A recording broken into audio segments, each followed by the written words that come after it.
The Rocket Men, A Space Odyssey. After all the flesh had rotted off Tannehill's bones, and his bones had turned to ash, other men came, took to these hills, not for beauty's sake, but for utility. Perhaps one or two of them also limped like Tannehill, but for other reasons, polio maybe.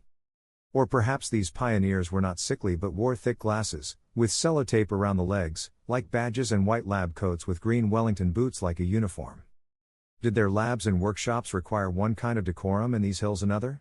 Did they find they could not choose, so wore a mismatch of both worlds?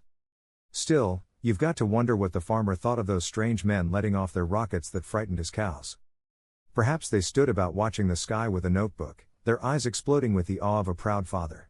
Did they gaze like Daedalus may have watching his son fly too close to the sun?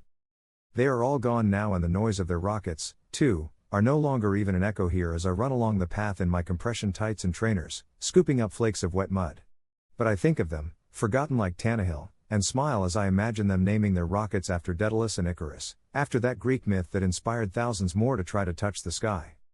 In the shadows of the grass, I see their figures squinting still against the sun and smiling at a view of their own design. From Paisley, from the minds of men who climbed these hills, rockets launched, and the space age began.